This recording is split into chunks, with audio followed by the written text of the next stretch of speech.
Welcome to the Learn to Sew series, part 3. We're going to look at how to actually sew stitches. Now, before you actually start sewing a seam, there's a couple things that you need to know. Of course, you've already watched part 1 about how to thread your sewing machine. You should have already watched part 2 about how to pin your pieces together for your pattern.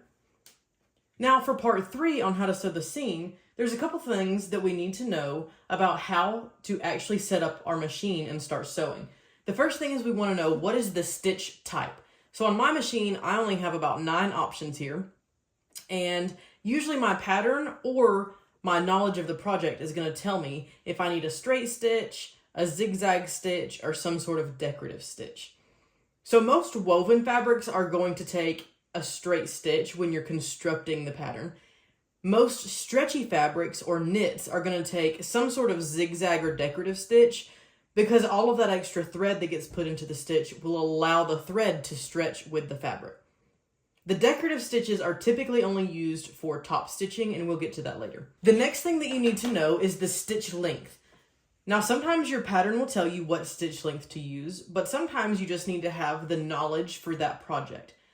So, for example, on a construction stitch where you're putting something together and it's not going to be visible once the project is done, you want to stick with about somewhere between a 2 and a 2.5.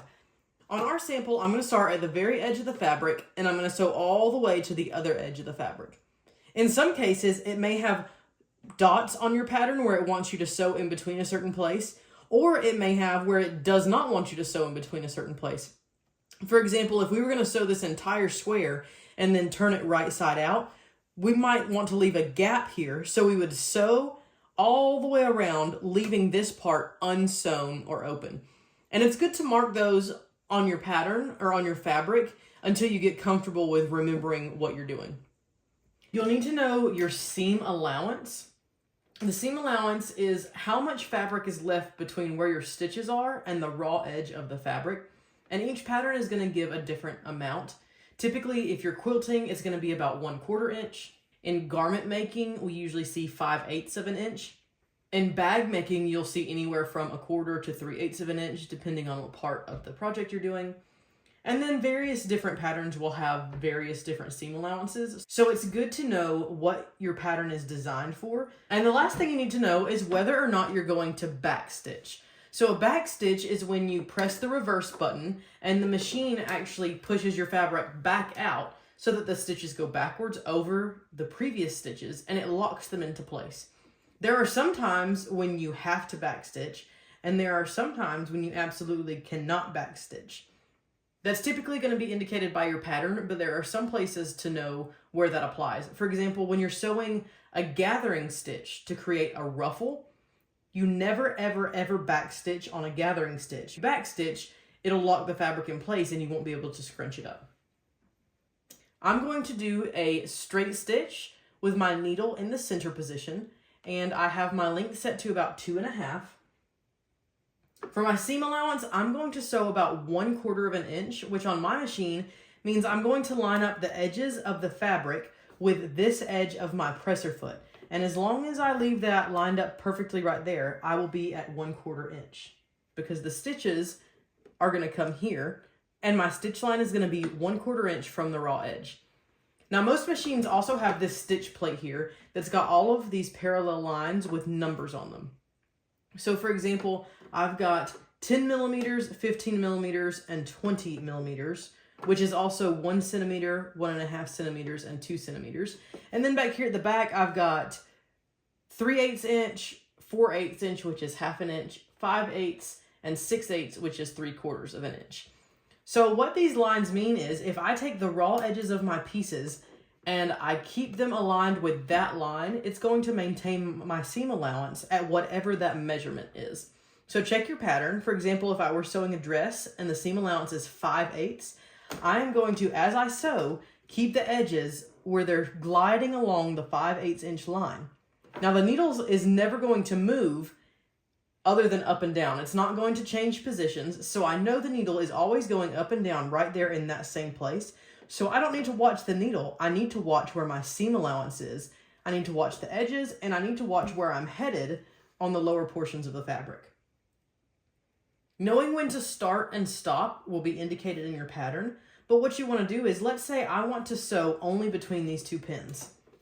I'm going to line my needle up with my fabric under my presser foot and with my seam allowance selected, and I'm going to lower the presser foot to hold the fabric in place, and that's where I'm going to begin sewing. And then finally, knowing whether or not to backstitch is going to tell you how to start this stitch. So for this project, we're going to do a 1/4 inch seam allowance. We're going to backstitch at the beginning and the end. It's a construction seam that is going to hold the pieces together. So I'm going to keep it at a 2.5 millimeter length. And let's begin. So I'm going to turn my machine on. I'm going to place the back edge of the fabric right where the needle comes down so that I'll start sewing at the edge of the fabric. I'm going to line up the raw edge with this edge of my presser foot. And as my pins get up to my stitch plate here, I'm going to go ahead and slide those out because we never want to sew over one of our pins. You'll bend or break a needle and that can be dangerous. So I'm going to begin sewing by taking 3 or 4 stitches. And then because we're back stitching, I'm going to press my reverse lever and push the pedal again, and it's going to take the stitches backwards. And now those stitches are locked into place and the threads can't slide out. And then I'm going to continue sewing down the edge. The machine is going to pull the fabric in by itself. And the only thing that's going to change the direction of the fabric is the weight of the fabric hanging here, or if I touch it. Okay, so because there is some weight hanging off here, I am going to keep my hand here, but it's a very light touch just to make sure that this weight is not pulling the fabric around this way. I'm not pushing the fabric, I'm not forcing it, I'm letting the machine do the work. As I come to a pin, I am very careful not to let the fabric shift, but simply remove the pin and continue sewing.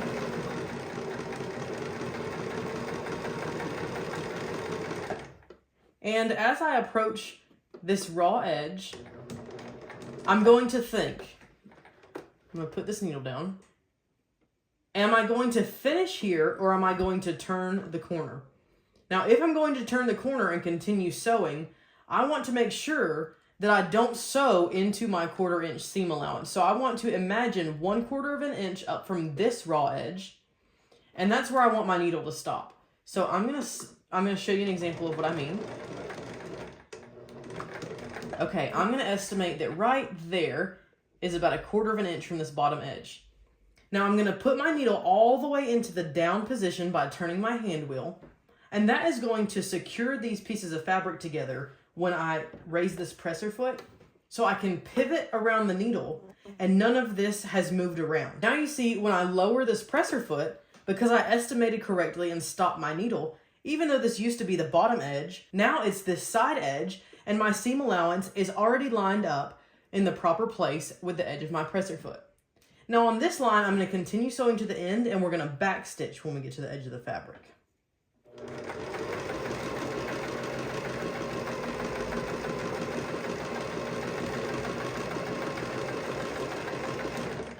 I'm going to sew right up to the edge of the fabric, and then I'm going to press my reverse lever and sew 3 or 4 more stitches to secure that in place.